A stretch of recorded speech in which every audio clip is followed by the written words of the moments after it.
S'acostava l'any 1992 i uns quants militants de Terra Lliure estaven actius. L'organització armada volia aprofitar els Jocs Olímpics per fer accions i buscar notorietat internacional. El govern espanyol va fer servir tots els mitjans per empresonar-los i ho va aconseguir.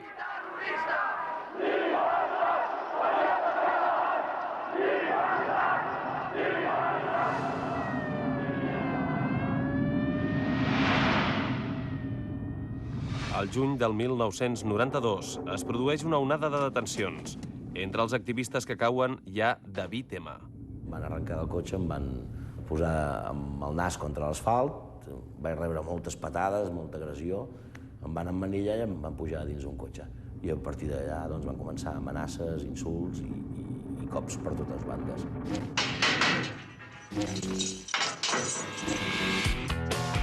Un talp s'havia infiltrat a Terra Lliure.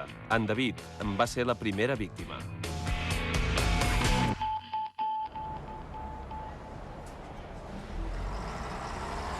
Dos anys abans que el detinguessin, en David es va trobar amb un home a Manresa.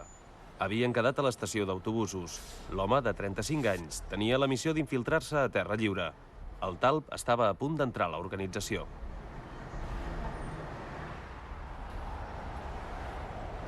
El talp era de Manresa, però vivia a Barcelona. Per portar a terme la seva missió, va tornar a fixar la seva residència a la capital del Bages. S'havia de ficar a la Gola del Llop.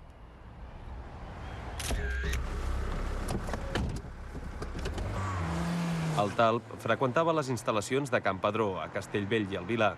En aquest centre es formava personal de seguretat. Aquí va trobar la persona que el va reclutar.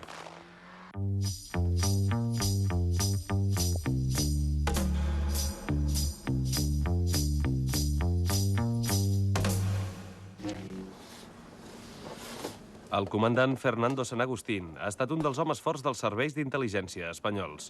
L'any 1992, ja a la reserva, dirigia el centre de Can Padró.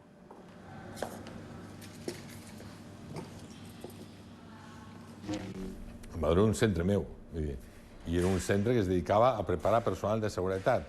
Personal, escoltes, bombers, mariners, policies i tal. Jo no crec que mai s'hagi preparat un infiltrat, perquè a més jo estava lluny d'això i jo no volia saber res. Una altra cosa és que a Can Padró es coneixessin gent que participessin d'unes determinades idees i fora de Can Padró i tal. O sigui, que Can Padró arribés a ser un punt de coneixement perquè un bomber conegués un policia i un policia conegués no sé què.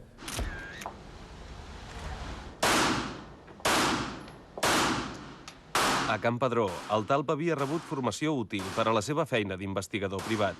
Les seves qualitats el podien afavorir per fer d'infiltrat. Al llibre sobre Miquel Lejarza, àlies El Lobo, s'explica com van anar els fets. El Lobo, agent dels serveis secrets espanyols, rep l'ordre de buscar i ensinistrar una persona. El Lobo va trobar el seu home a les instal·lacions de Can Padró. El perfil del candidat semblava escaient. Podria ser. El Lobo és un conegut meu, va venir a Can Padró, hi havia raons històriques que em permetien conèixer i tractar-lo, hi havia raons històriques i personals perquè estigués ben rebut i per presentar-li a la gent. I per tant, allà podia haver conegut o ha conegut gent que li podia interessar per les seves feines a darrere. Els mitjans de comunicació no tenen accés directe a informació sobre aquesta mena d'operacions. S'han de valer de fonts i contactes personals per obtenir-ne.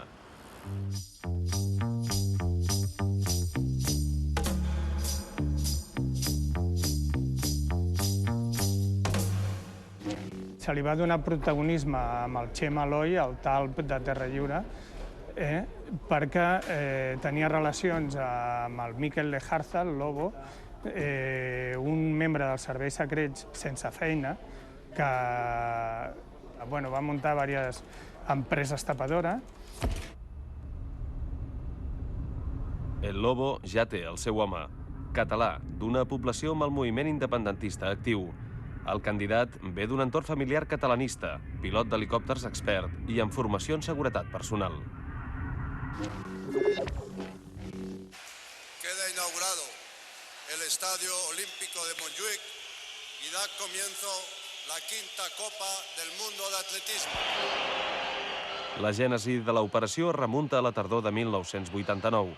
Aquest any s'inaugura el remodelat estadi de Montjuïc.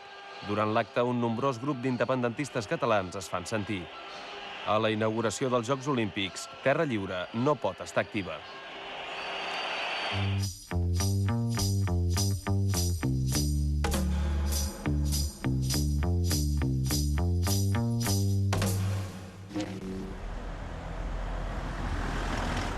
En David va ser un dels detinguts abans de començar els Jocs del 92.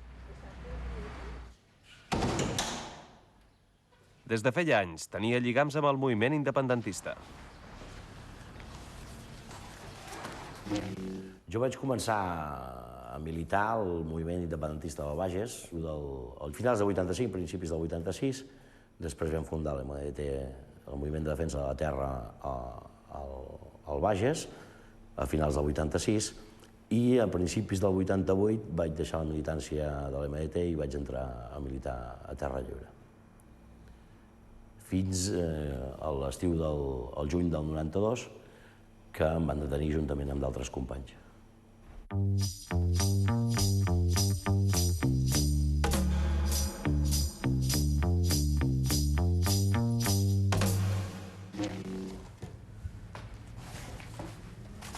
L'advocat barceloní Mateu Seguí va defensar en David davant de la justícia espanyola. Seguí coneix altres casos d'infiltrats en organitzacions armades. Les acusacions sí són de participar en banda armada o formar part d'ella, de la banda armada, però això és una mica l'excusa, no? Aquí es tractava que hi havia uns Jocs Olímpics importants i que el problema que els preocupava era que a Catalunya o a Barcelona hi hagués moviments de terra lliure. S'acosten als Jocs Olímpics. El Ministeri de l'Interior, aleshores dirigit per José Luis Corcuera, sabia que ETA no temptaria durant els Jocs. Les preocupacions del Ministeri es concentraven de manera única i exclusiva en terra lliure. Totes les autoritats d'ordre públic, del Ministeri de l'Interior, del Servei d'Intel·ligència, tenien por, no més que por, tenien una certa prevenció davant d'aldarulls o efectes propagandístics que pogués fer Terra Lliure o qualsevol altre. El que es tractava és que cap ni un moviment terrorista o paraterrorista o radical aprofités la vintesa dels Jocs Olímpics per posar una senyera o per fer-se notar.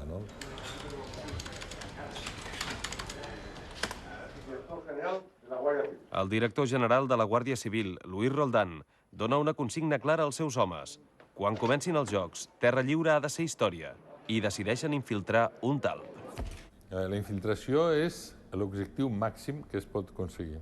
Qualsevol operació que vulguis fer, l'ideal seria tenir un infiltrat, sempre un infiltrat. O sigui, és el primer que es busca. Pràcticament no es aconsegueix pràcticament mai, o molt poques vegades, però tothom ho intenta. Per què? Perquè el Servei d'Intel·ligència vol una informació certa, segura, que sigui oportuna en el temps, que sigui discreta en la fons i que sigui contínua, permanent. I tan sols es té quan un dels teus està allà,